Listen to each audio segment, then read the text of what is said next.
78 Sports TV here. Salute to the mighty LDBC, Lions Den Boxing Community.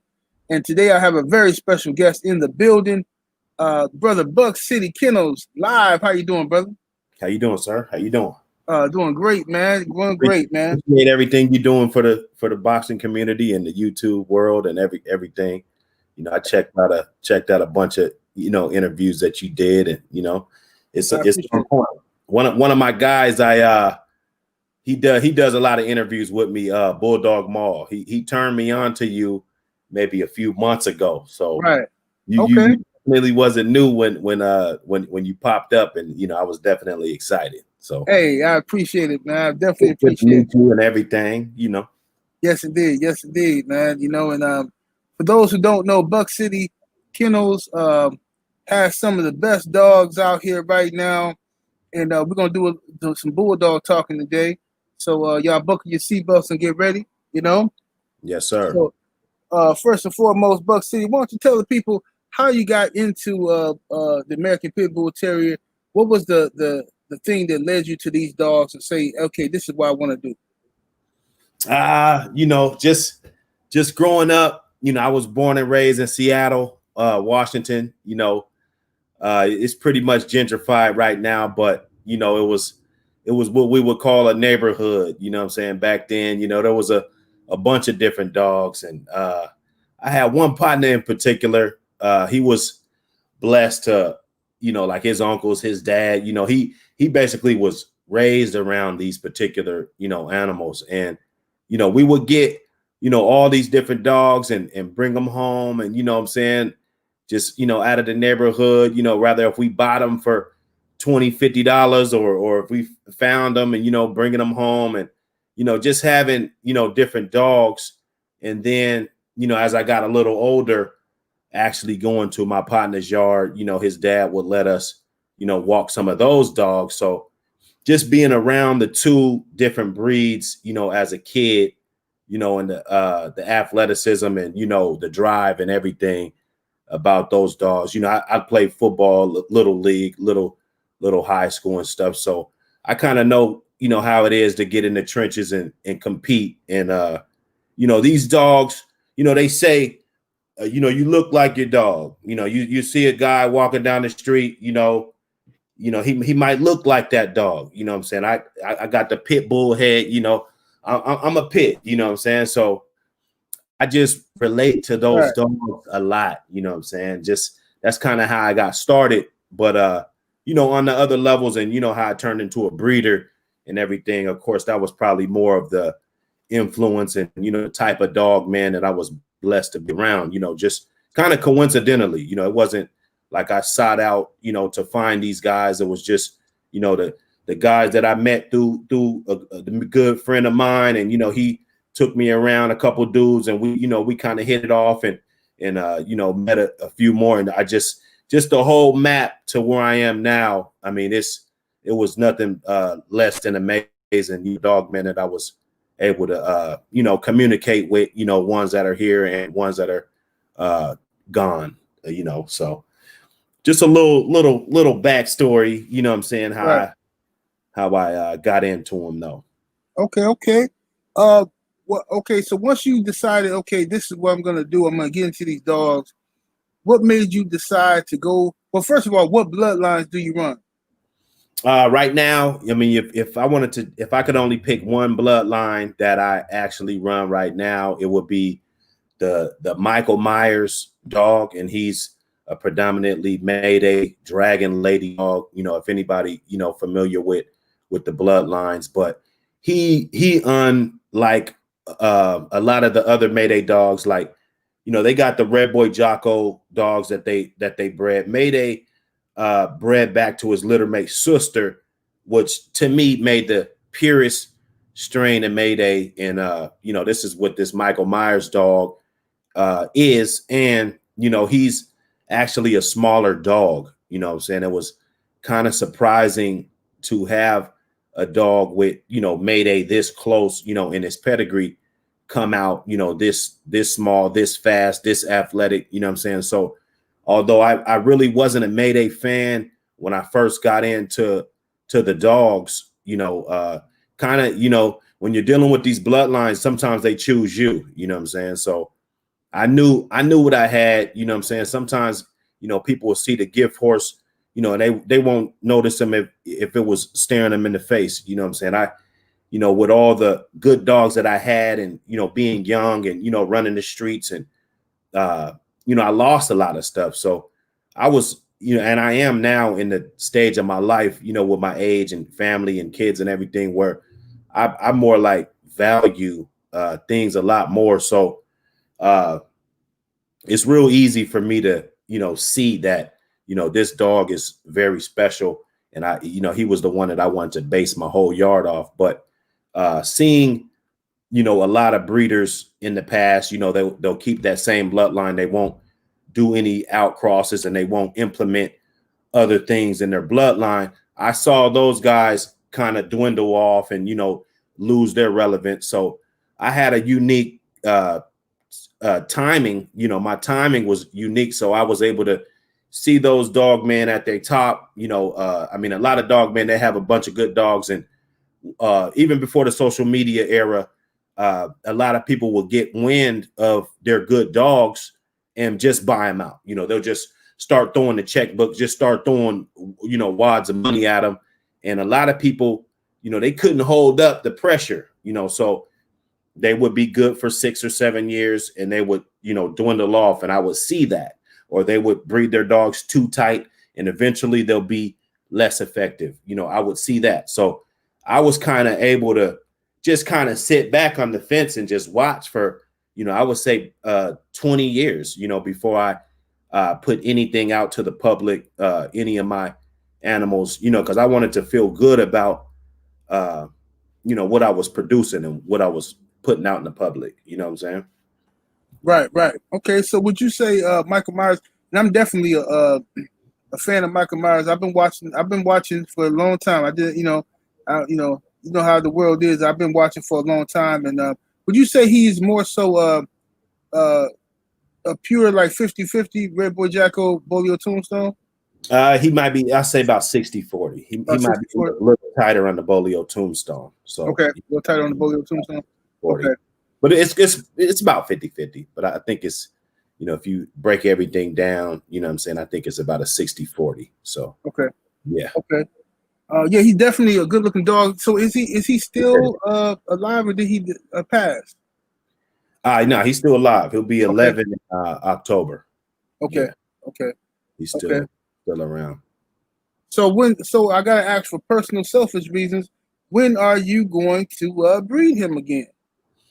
It's a little complicated, you know, right now with this particular, you know, animal. You know, we could probably chop it up, you know. Okay, for sure. But I do got some of the, you know, offsprings and you know, that are, you know, making their push in the production world. I have a half brother to him right now that's pushing 11 years old. Also, you know, checked his sperm count, everything. You know what I'm saying? He's good to go. So Michael Myers not right now, probably till if everything works out great, you know, early 2021, you know, we'll probably get the last of you know, whatever he's gonna put on the ground. You know what I'm saying? Okay. Tell us about Little Lynch. Little Lynch. He reminds me, you know, I laugh, you know, as soon as you said that, because he's like my little secret little ingredient that, you know, so, you know, so people can actually see, you know, these animals in the production side by side. I think the actual Lynch dog, I think he was a phenomenal producer, just very, very underrated dog. You know, one of those dogs where, you know, he was already gone before they found out how good he was producing. So Little Lynch, he will give you, even though Michael Myers, depending on who I breed him to, you know, I would get really long, rangy dog. You know, I really like the big bone, long, rangy dogs too.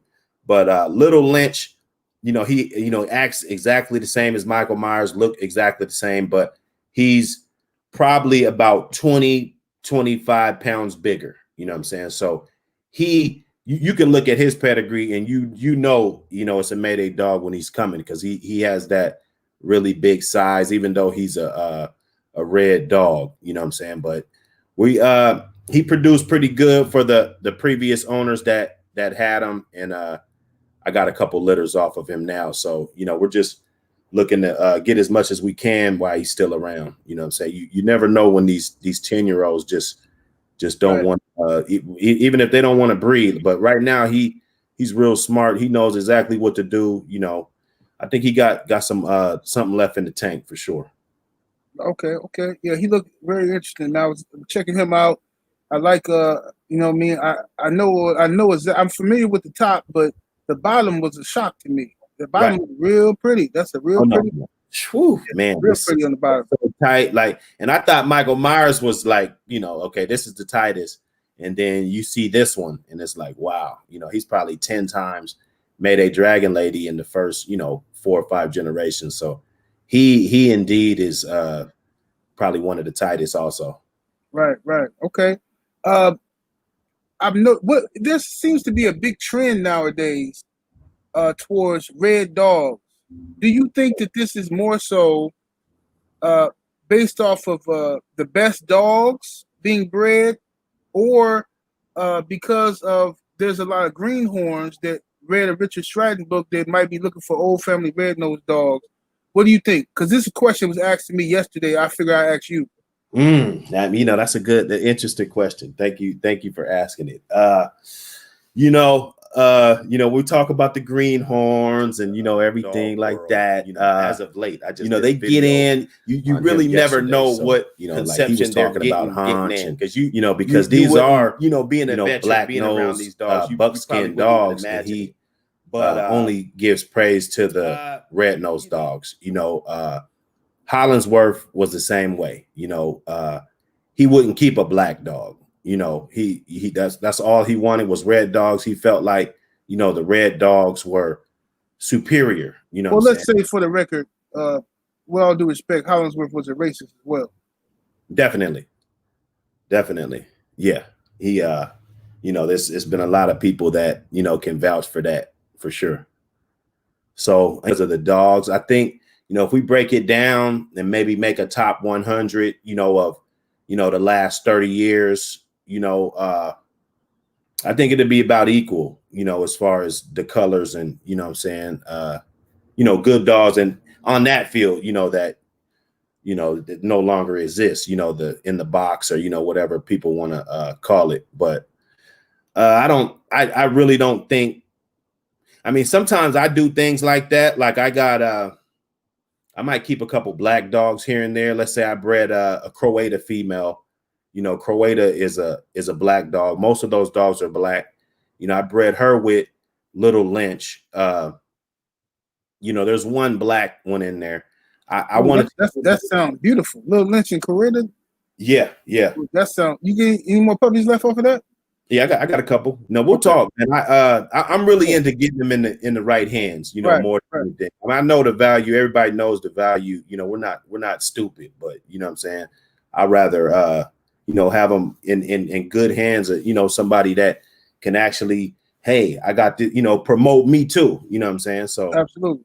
Nah, for sure. Nah, definitely. I got a couple of those, but you know, I kept the black one just because I felt like she took more of the gene pool of the Croata bloodline, you know. And then you look at the great, I'll show you the pad. You look at the great grandpa, you know, he's like a red kind of dog. He like has a white collar all the way around his neck. He has a real deep mohawk, you know, blaze going down. You look at the grandpa, the great grandpa, I mean, and it's identical. So I was kind of eyeing that. I think I picked more for you know, just the throwbacks and different genetics. It does. I don't think that has anything to do with, you know, how the dog will perform or how the dog will look in a show or weight pulling or anything like that. But you know, I tend to favor certain dogs in certain situations. I just won't go through my whole line and say I'm gonna keep all the spotted dogs with white on them, or I'm gonna keep all the black dogs. I wouldn't do that, because I think it doesn't do you any good. You know what I'm saying? I think it does a disservice to the history of the breed. And that's what I was gonna say. I didn't want to botch the word, but yeah. Yeah. That's why I think someone asked me yesterday. A guy asked me yesterday, send me an email, and that's why I really want to interview with you, because the guy asked me, he says, "Hey man, I know you talk about dogs from time to time." He said, "Hey man, look, I'm just getting into to the American Pit Bull Terrier. I've been reading this Richard Stratton book, and it seems to me that the old family red nose are the best dogs. Where can I find a good red dog?" That's what the guy asked me. Right. So I said, wait a minute. If this is his idea of what a good pit bull is, a good American Pit Bull Terrier is a good red dog, I can see how he can be confused, and how I can see how people can market that. You know what I'm saying? Right. To people who don't know any better. You know what I mean? Definitely. But there are definitely some good ass red dogs. Don't get me wrong. Don't say, and I see like Michael Myers. You got the Little Lynch. You got some beautiful red dogs. You know what I mean? Yeah. But to a person, let's say some guy has some what do you call that stuff? Well, I don't want to throw nobody under the bus. Okay, he got some stuff that's not full American Pit Bull Terrier, right? Right. Some stuff that's like 100 pounds, 150 Well, pounds. they got those blues, and Right. they mixing these XL bullies, Right. and Absolutely. Yeah. I throw myself under the bus. Well, yeah, because I got some band dogs myself. So Okay. so you can have a guy who like the Hawk, okay. Okay. Now this is not a pit bull. We understand it's not a pit bull, but it's a beautiful dog. It's a beautiful dog. They market him as a pit bull. Right. They market him as a pit bull, and here's my only problem with that. Here's my only, even though we're not on the subject, but here's my only problem with that. Let's say that okay, we know Hawk's not a pit bull, correct? correct. Okay. Let's say somebody gets a hold of the Hawk, right? Mm-hmm. And or it's one of his puppies, and somebody gets a hold of one of the pups and they breed it, and one of those puppies get loose and bite somebody, right? Right. The first thing they do is say it was a pit bull that bit somebody. You see what I'm saying? Mm-hmm. And that makes it hard for a guy like me, because I keep dogs. I've had a dog, for 20, 30, at least one dog, every day, of my life, you know what I'm saying? Pretty much, so it brings a lot of heat on me, because they're saying that this dog is a pit bull when everything's good, and then when everything bad, you don't say that it's that blue brindle or that XL bully, bit the little girl or attacked another dog. Because most people that have the pure American Pit Bull Terriers, for one of the traits of these dogs, and that's not all of these dogs, is they are not human aggressive animals. Right. By nature, But when you're crossing these bull terriers and all of this other, I got a couple bullies. I got a couple it's like a standard, lilac, pretty, I love them, but I do know that they can have a little attitude also, what I'm saying? They're not just totally docile dogs, what I'm saying? And it doesn't take, like a pit bull, you would see old videos or old articles about a pit bull going 2 hours, or what I'm saying? Like, it doesn't take 2 hours to hurt a child, what I'm saying? So he doesn't need to possess those traits like this animal to do damage. But then at the end of the day, it makes the pit bull owners look bad when we got our dogs locked up on chains that they don't want us to have, to make these dogs safe, to make the community safe, what I'm saying? So that's the only problem I got with that because I think they promote, what I saw is YouTube, they basically promote them as the largest pit bull in the world, and that's not true, but hey, we can debate that. I love to debate with him about that, maybe one day. Right. Well, they think that they're doing the pit bull a service. They think that they're doing good by saying that, okay, because in their mind, the true game bred American Pit Bull Terrier, they think, okay, well, this dog is very aggressive, it's full of gameness, so therefore, we're gonna breed a dog that's big and beautiful, but a big softy, okay, a Right. big softy. He's not. We're gonna take away the animal aggression from that dog. Right. They forget that they're adding in human aggression. Exactly. But they said we're gonna take away the animal aggression from that dog, so people can let their dogs run around in the parks and stuff like that, and Together. right, and it will help the reputation of the American Pit Bull Terrier. This is what they think. Okay. And then what happens is that dog attacks the mailman or somebody else, and then, like you say, the news reports the American Pit Bull Terrier, a big pit bull, destroyed somebody, you know, and tore them up. And they don't tell you that this dog is not an American. It might not have no pit bull in him. It might be. Tell it what it is. That's all I'm saying. If this dog is I said it. we were on one of my wake and bakes. You know, say it. If it's a 10% pit bull, you know, say it. If it's 50% pit bull, say it. You know, but don't just say pit bull, because that's all we see. You know, any bad articles, any clips that go on, or, you know, across the internet, you know, that's all we see is it says pit bull, you know, and that's far from the truth. You know, this dog got blue. You know, pit bulls don't come in blue. You know, they got a seal color. It's like a rusty black. You know, it's like black, but it's not jet black. It's like a seal. It may kind of look kind of blue. It's still a rare color. You know what I'm saying? But right. They don't come in blue. You know what I'm saying? So those dogs are obviously infused with other blood, and they need to make it clear. You know what I'm saying? Why do you think it's so difficult for people? And this is one thing I've noticed from a lot of people, because, you know, I have band dogs myself. Okay. And I'm about to get rid of them. You know what I mean? I'm about to redo my whole setup and give me some of that Michael Myers stuff over here and whatnot. Oh yeah. So now, but I have band dogs. I like the dogs. They're real good dogs. But I notice when I'm walking my dogs, I notice that people say, "Hey, that's a nice pit, man. That's a nice pit. Oh, man, that's a pretty blue pit you got there, whatever." I said, "Oh no, she's not a pit. You know what I mean? She's a band dog." You know, they refuse to accept that. You know what I mean? Right. And other people, I got a pit just like that. I got, boy, he'll go nice with your girl. Right. And I say, listen here, man. And I start conversations with them, and they always say, and this is the part where I want your answer, because I don't understand this. Why is it so difficult for people who have am staffs or band dogs or pit bull mixes? Why is it so difficult for them to understand that they don't have a purebred pit bull? Why do they have to make excuses? Well, pit bulls aren't pure in the first place. Well, the am staff is the pit bull, and like, listen, just come on. Yeah. Why is that so difficult for people to grasp? It's not like they got thousands of dollars invested. Most of the time, they only pay $50 for a dog. Right. Well, some am staff breeds, you know, they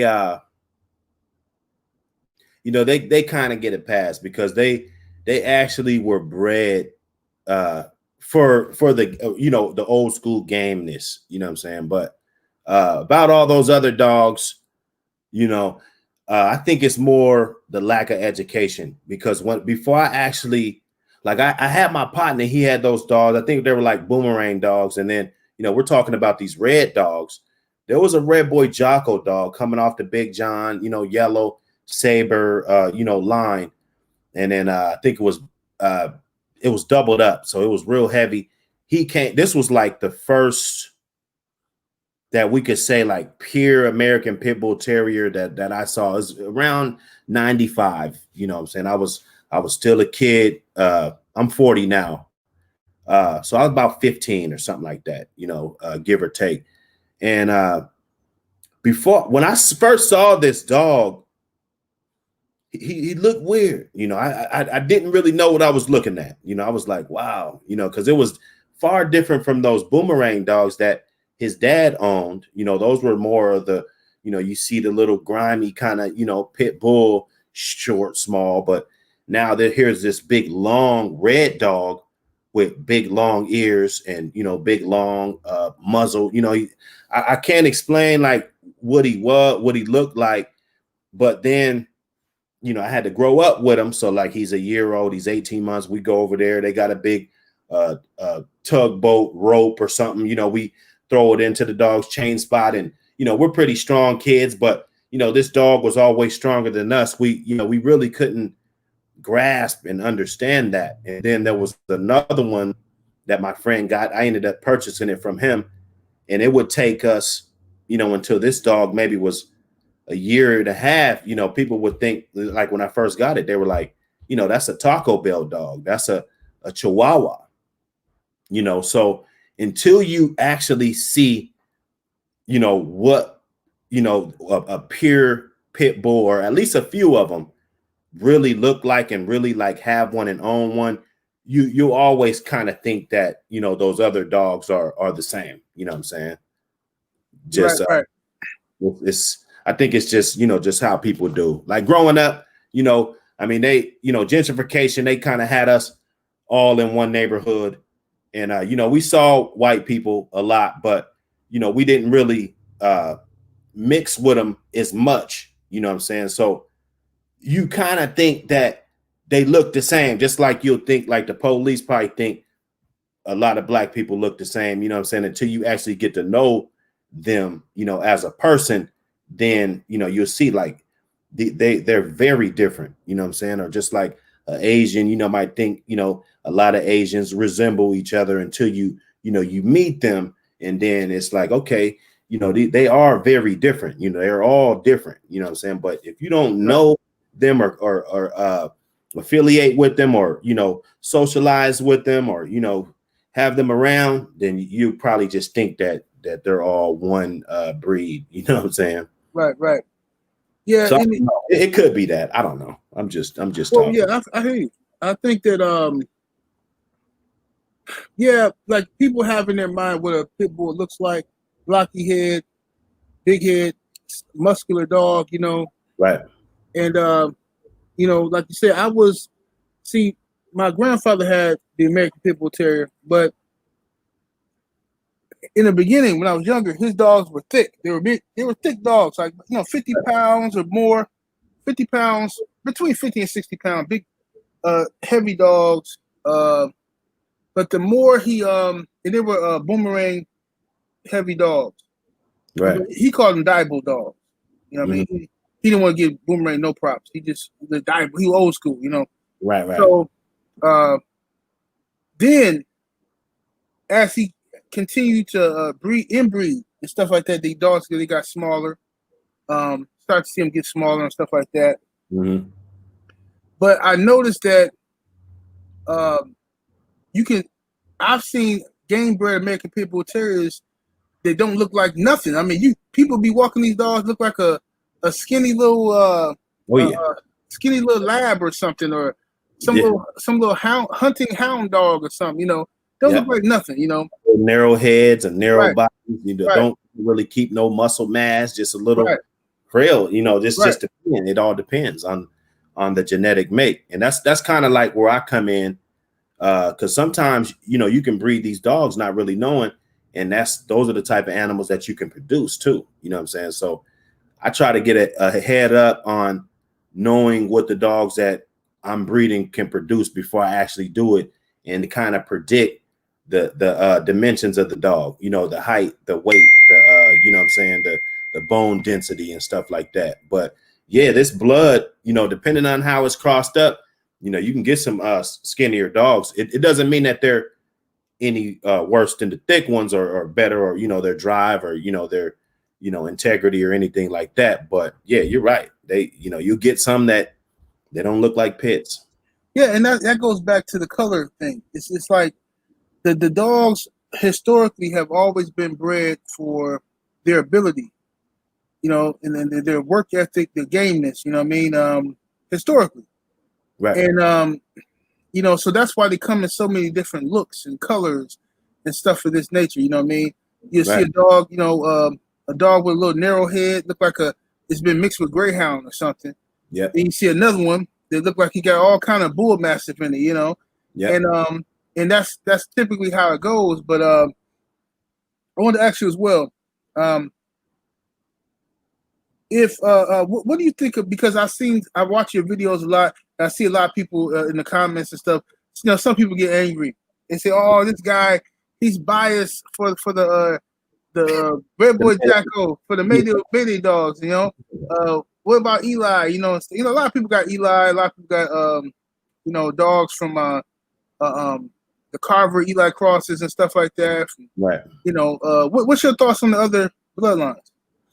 With that, they kind of think, because I cover, I try to bring up, like a dog that at a past that really didn't get, the proper recognition. A lot of these dogs didn't, they were in people's backyards, and a lot of times, you can't even really express that you have these animals, to people. It's kind of like, because people make it so awkward to own these animals. So I just like to cover different animals. I don't want to be biased, but I want it to be more like an encyclopedia. So, I got to get all these Mayday dogs out so I can kind of do all the Eli dogs. So, it can all just come together and you can kind of flip through it like an encyclopedia. That's kind of what I had in my head. But my thoughts about, Eli dogs, I mean, if you want to say Eli versus Red Boy Jocko dogs, I just find the Red Boy Jocko line, and I just go ahead and put myself out there. You can give me a little bolio with that. I think they've just been more consistent over the last, let's just say 20 years, Right. 25 years. And then I think they're easier to work with, like you said, greenhorns. Greenhorns can pretty much go buy a couple Red Boy Jocko dogs, with some little bolio dogs, and they can start their program and maintain a level. I'm not saying high success, but a level of success rather than, you can go get, and even rather if you're hog hunting or whatever you're doing, the dog, you can get these animals and you can breed them up. And a lot of times when you play with some of those older bloodlines, I found in my experience is that you can pretty much be hitting on nothing, and be lost, So I think, for me, I use this line because it's kind of like somebody that can't swim, they're going to hang on to the edge, you kind of hang on to the edge and you so that you won't get too far off. And because if you get way out there, to me, you lost, what I'm saying? You all the way lost. So I would rather stick to what I know. And I know this has been consistent, and just go ahead and add a little bit of these ingredients, to the gumbo, as I go a little bit, maybe a little more next time, maybe a little less next time.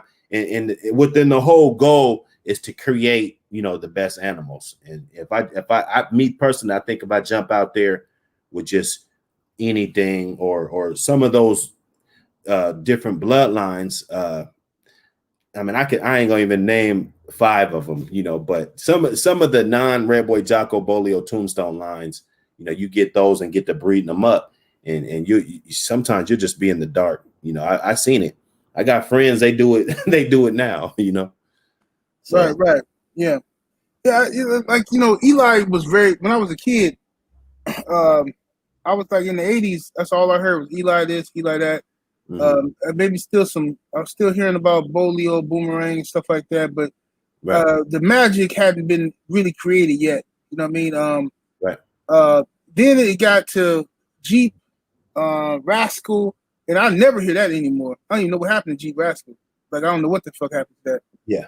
They got absorbed by something else. Then they added a little Red Boy Jeep Rascal, and then it just disappeared. When's the last time you even heard of that? Is that still a good line? Well, you got some people, like I every now and then I'll talk to some guy, and they serious dog man, but like I said, they'll probably never be on YouTube or nothing like that. I have seen a few guys, that still run some of that stuff, and they swear by it, but because I think every bloodline is good if you go through the refining process. Like you have to find, you actually have to find and breed in the good things, and exclude the bad things from your program. But you got some people that been having them for years, and they kind of know, because when you have dogs for a certain amount of time, you've been breeding them, you kind of know what to expect. So some people, if they know that line, you know, I trust them. I trust them, and I won't run that solely, but I'll implement that and add it and maybe use it as a catalyst for my line. Okay. All right. So why don't you tell the people what you have? Do you have anything available to the public right now, or do you rather not speak about that? Or well, no, I got the website buckcitykennels.com. You know, I keep that updated like weekly. You know what I'm saying? We go through there. There might be something that you know, I might run out of room, or, you know, there might be a couple pups available here and there. You know what I'm saying? right.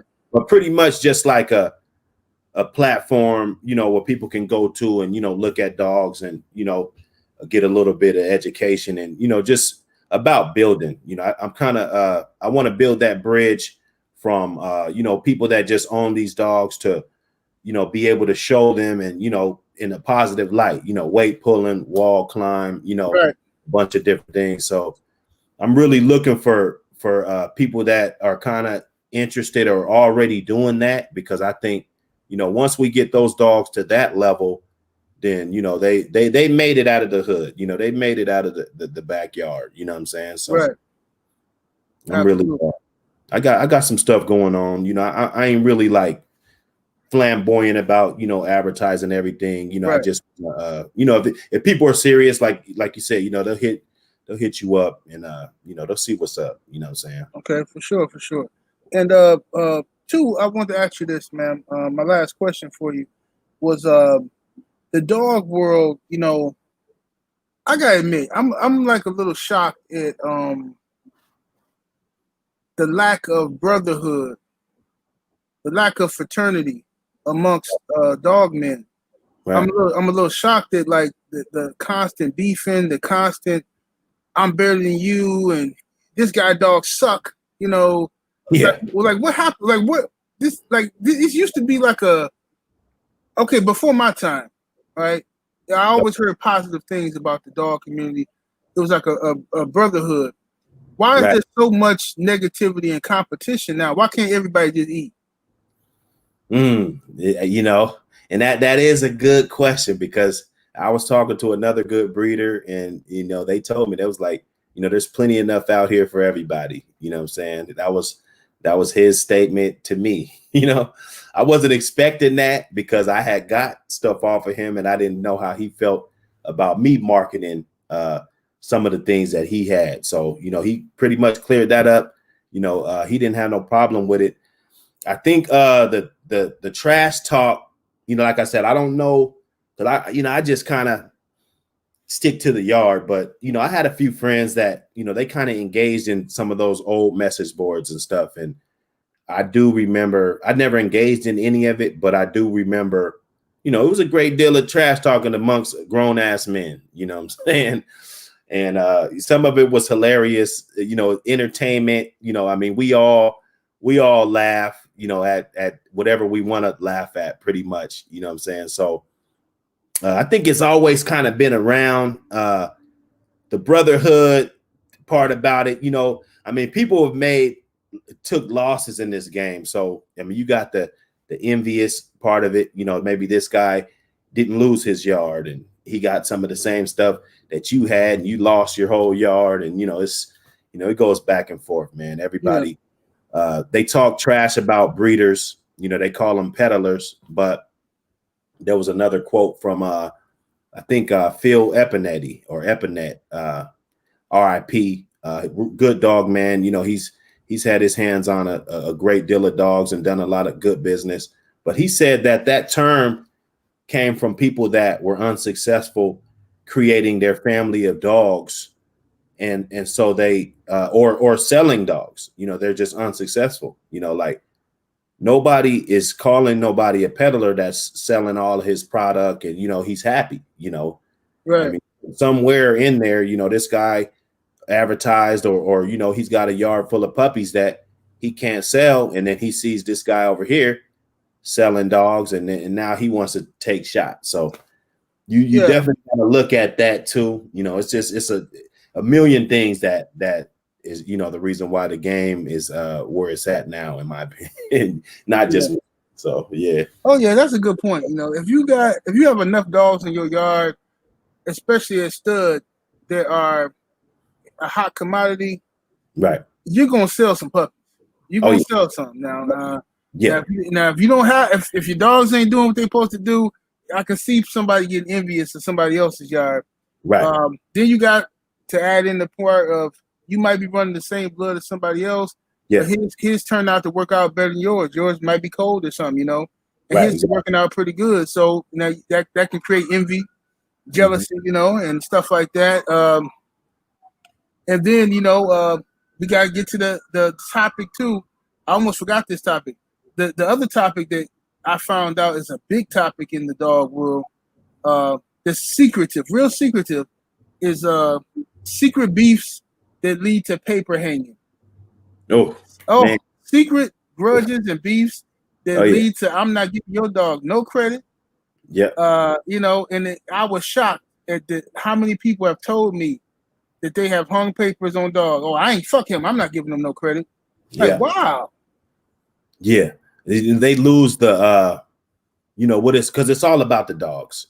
People get in here and then they, like I told some dudes, I'm blessed to be in the, I've been in worse positions than I am in today. But you got some dudes, they don't have nothing going on in their life. They don't take care of their kids. They don't, their baby's mom probably disrespect them, but they could go spend $5,000-$10,000 on a dog and be a dog man hero. You see what I'm saying? So a lot of it got to do with priorities. You know what I'm saying? I mean, you got to have your life in order. These dogs, they come second or third or, whatever. So it's just hard to tell, man. You got some dudes, that's all they got. That's the only highlight or the only reason, they get props. Only time people look up to them, is when, they talking about dogs. So, they got to keep that persona. They got to, they don't want to say that they got your blood, even though your blood made their blood better, because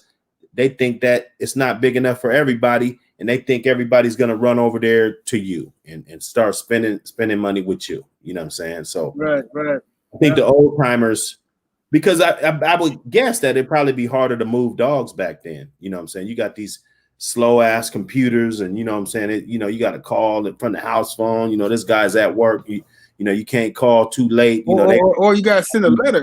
How about that? Yeah, letter or email, all that. Yeah, I remember. Yeah. Send a letter into the dog magazine to advertise. A lot of those dogs, they probably want to, take food out their mouth. Like if this Carver line or this Patrick line, they want to keep it so tight and didn't want to go get the Waccamaw with the Patrick. That probably would have made Patrick's yard better. You know what I'm saying? But he didn't want to do that. And even if he did, well, I ain't gonna say him, but even if some people did, they're gonna say that it's all their bloodline, just so people could say, "Oh man, these dogs are good." You got to have it like this with his last name and every dog on the whole pedigree. You know what I'm saying? If you got it with this man's dog on the bottom, people gonna get curious. Where'd you get that from? You know what I'm saying? Oh, let me go get one. You know what I'm saying? So it's just envious and greed, and people losing the focus on what these dogs is really all about. And it's really about the dogs. You know what I'm saying?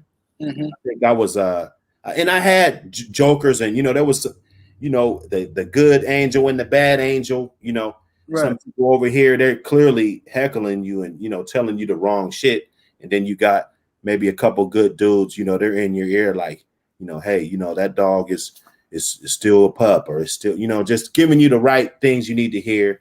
And then you got people. So getting in this game, you definitely got to know the difference between somebody trying to give you advice and somebody just trying to get you to ruin your animals. You know what I'm saying? So, right. But it shouldn't be like that. And, who knows if it was like that before, the internet and stuff hit. But, I don't know. Oh, yeah, that's from my research and from the old stories I've heard back in the day, way before the internet, before our time.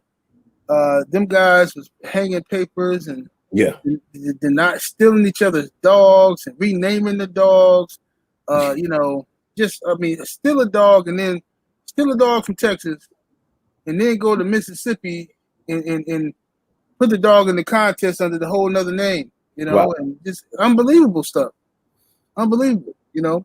So that's the type of stuff that was happening. And even dogs to this day, it's people who walk around. Oh, okay. I know I said that was the last question, but I'm hyped now. I want to ask you another one. Okay. How do you feel about you know, like dogs that have been like a lot of dogs like Grand Champion Art and other dogs have disappeared and stuff like that magically. You know, people steal them and all that kind of stuff, whatever. So, how would you feel, hypothetically, or maybe you have been through this already? Have you ever sent your dog to another person's yard for them to take care of, or prepare for weight pulling or whatever, and then a few months later, you get your dog back, but they got a couple of bitches over there that's pregnant? Have you ever? Has that ever happened to you?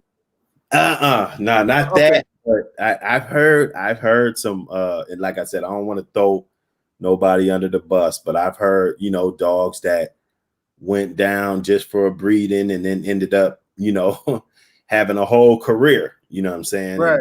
And then this person not being able to get his dog back, and you know, these stipulations on why this guy, you know, had 48 hours to get his dog. He 3,000 miles away. Like, that's impossible. You know what I'm saying? So, right. You know, I've heard some janky stuff like that. I've never done that. I got a brother. You know, he's my brother. We're not dog man friends though, right? Right. He does not have any Michael Myers dogs. He has a dog from me, but I made sure that it wasn't my Michael Myers line because I know this guy. Right. I went out of town and there was 2 dogs over there because he was babysitting my dogs, but he's got a dog and it's non-papered, you know, probably got a little something in there that I don't agree with. That's why we don't talk. I keep telling him, when you get rid of all these dogs that, you know, are not fitting the program, then we can sit down and talk. You know, it's my little brother. Okay. Right. So he had a dog in heat, right? He got like a 10-month-old male that's mine, and then he's got like a 20-month-old male that's mine. Right. He got a female in heat. That's his dog. Right. Okay. He was saying, like, on the phone, like, yeah, I want to breed to this 10-month-old, this 10-month-old, you know, when he gets older, blah, blah, blah, whatever. But there's a 20-month-old there. So he gets puppies off of this other dog.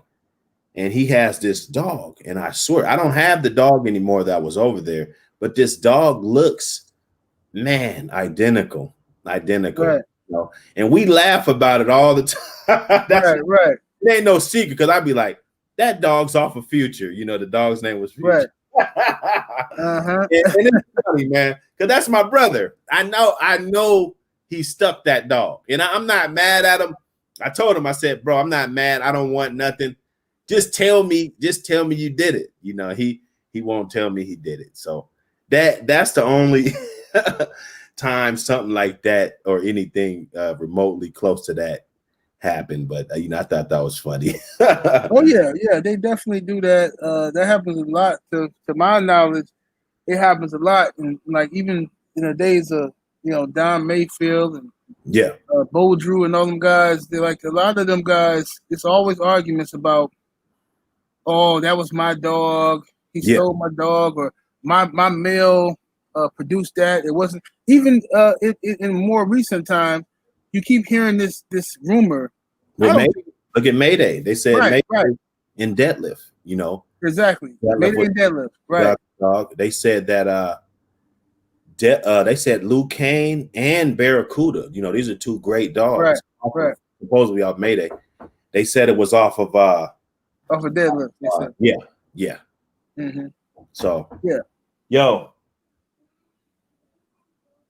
yes, yeah, my little guy. Yeah, yeah. But yeah, I'm gonna let you get up out of here though, man. And I want to thank you so much for your time. I appreciate you for reaching out, bro. I'm gonna go check out, you know, some more of your stuff. You know, I appreciate what you do and everything. And salute, good luck to you. Hey, same to you, brother. And I'll definitely stay in contact with you, man. I want to talk to you a little bit more about some dogs behind the scenes and see what you got over there, man, because I'm about to redo my yard and I'm trying to get some nice foundation stuff going, you know what I mean? Oh, yeah. So, Any way I can help. most definitely, man. So thank you for your time. Make sure y'all go and check out BuckCityKennels.com and tune into his YouTube, Buck City Live, Buck City Kennels Live. Salute. All right, boss. Peace, man.